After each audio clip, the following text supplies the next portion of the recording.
Hi guys, this is Premier Reptiles. My name's Chelsea and this is Izzy, and we're here to show you the insect diet for a bearded dragon. Now to start off here, we have crickets. Now crickets are a staple to bearded dragons. They can be fed to babies as the pinhead crickets, which are smaller, and as the bearded gets bigger, then they will eat the larger ones. Like I feed my guy the large crickets. Even though they're a staple and they're nice for the bearded dragons, they're very hard to breed and they're very messy and smelly and noisy.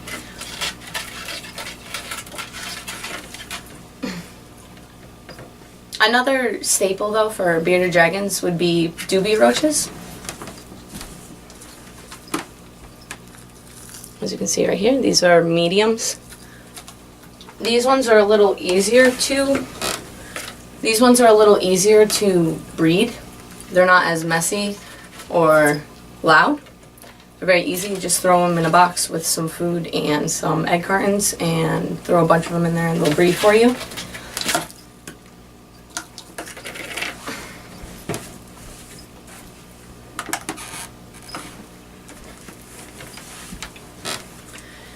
Dubia roaches and crickets are both high in protein, about 20 to 30% protein for these guys, so it's good to feed them every day to them.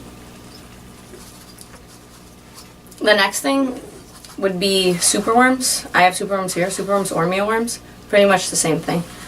Just the superworms have a softer shell, exoskeleton to them. Now these would be an occasional because they can have a little more fat to them. There you go, buddy. And you also have to worry about the hard exoskeleton. You also have to worry about the hard exoskeleton constipating the bearded dragons. So don't feed them too many of the worms.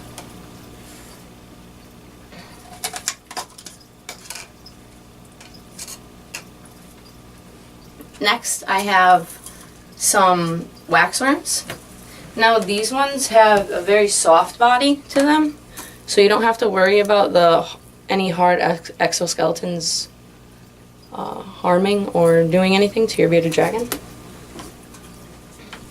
But the thing you have to worry about these is they're more of a treat to a bearded dragon because they are very fatty.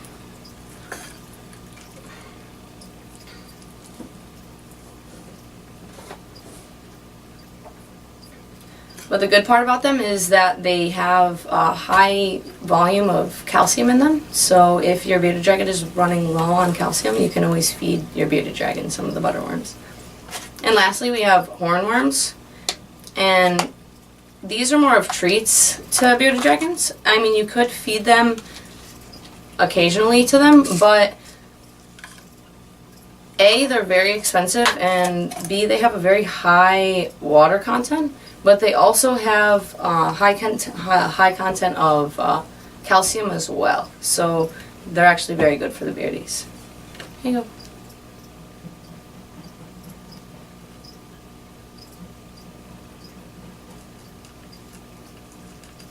They're also very green, so the beardies love them. But they can get pretty messy because they're very watery.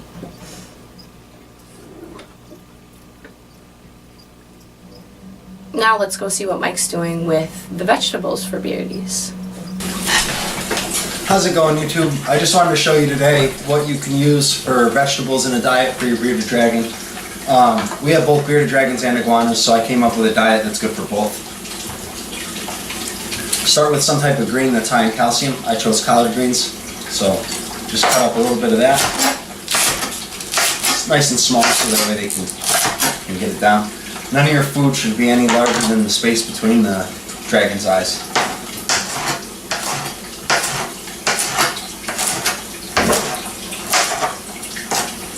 And just like with the insects, you're also going to use a calcium product. So one of the ways I will trick him into eating that, because most lizards don't like to eat the calcium supplement, is I'll grind it up in this little spice grinder.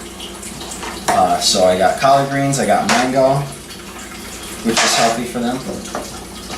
More greens, less fruits, less sugars and stuff, but mangoes and a couple other fruits are totally healthy. Acorn squash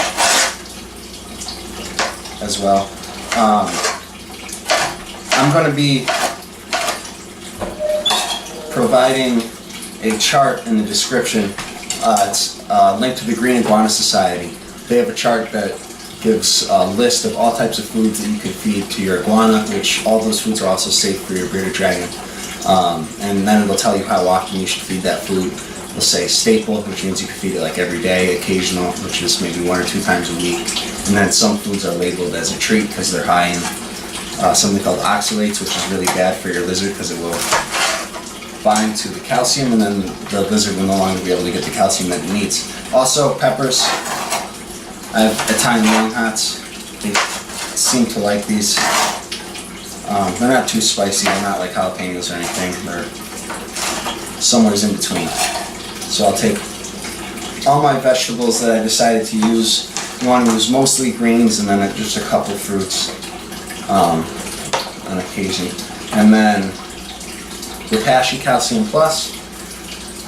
I'll take a little bit of that. Lump it in with my food. And one of the other ways I trick them into eating their calcium supplement is I will take this Repashy Crested Gecko food. And this stuff tastes really good. And honestly, it even tastes good to me. It tastes like bananas. And I'll take just a little bit of this and I will dump this in there. This is a whole bunch of different like dried ground up fruits as well as a little bit of vitamin supplements. And once I started adding that, all the lizards seem to go clean out their whole food dish. So mix everything up.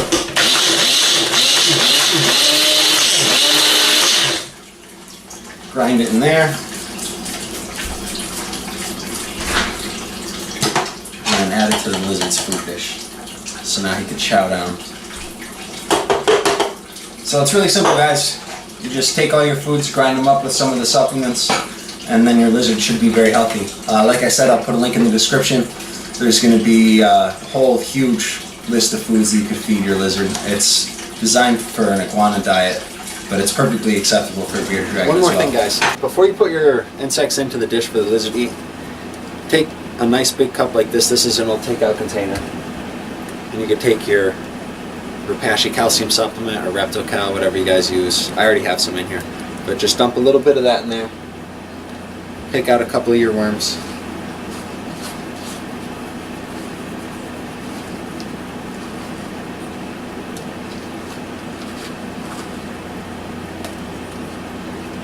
And then just mix the worms right up in here. Don't worry about making them dizzy, that's fine, then they can't run away. And then they'll be totally coated. Most of the insects take a coating really well. You'll see them change color, so just shake it up until they have like a little bit of a white powder over all of them.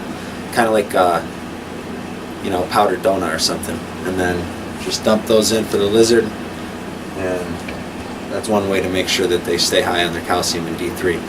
One of the reasons you use that supplement is because a lot of lizards are susceptible to metabolic bone disease. If they don't get enough calcium, their bones will start to get really brittle and then they'll break really easily and they'll start to fall apart and they usually eventually die from that.